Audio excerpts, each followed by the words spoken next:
মুর্শিদাবাদে আক্রান্ত এ নিয়ে বিধানসভায় বিজেপির বিধায়ক আর মহাশয় হুমায়ুন কবির সাথে প্রচুর তর্ক বিতর্ক। তো চলুন এই ভিডিওর মধ্যে দেখে নি যে সেই বিজেপির বিধায়ক হুমায়ুন কবির কি উল্টো জবাব দিল। আরে মুর্শিদাবাদে হিন্দু মাইনরিটি কটা আক্রান্ত হয়েছে, কটা আক্রান্ত হয়েছে আপনারা বক্তব্যে বলবেন, পরিসংখ্যান দিয়ে বক্তব্যে বলবেন, কিন্তু এইভাবে একটা কমিউনিটিকে এইভাবে বলা যায় না। আমরা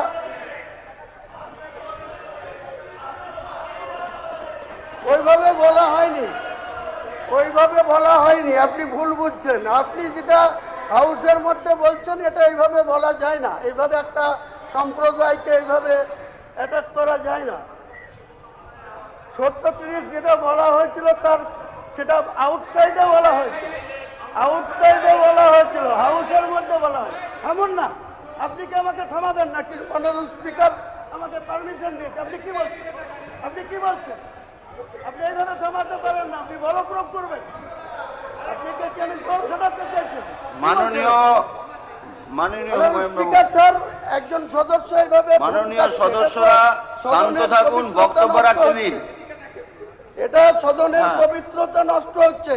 মনে রাখবেন, আপনারা আজ শাসক বেঞ্চে এসছেন, আপনারাই কিন্তু বিগত বিধানসভায় এই আসনে ছিলেন, তাই জনাদেশ আপনাদের পক্ষে গিয়েছে।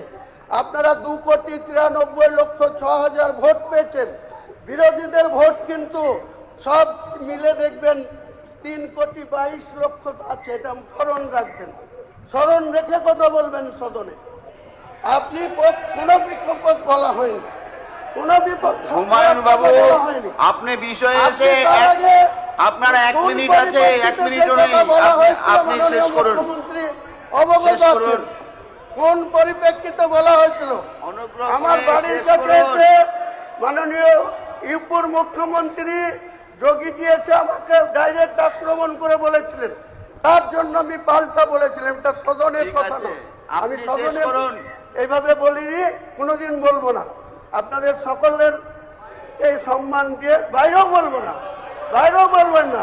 কিন্তু বাইরে যদি আমি আপনাকে এটা তর্ক করে সময় নষ্ট করবেন না। ঠিক আছে, ঠিক আছে। অধিকার আপনাকেও কেউ দেয়নি এইভাবে ধমকানো, আপনাকেও কেউ অধিকার দেয়নি এইভাবে ধমকানোর। আমি আপনি এদিকে অনুভূতি নিয়ে আমি কথা বলছি।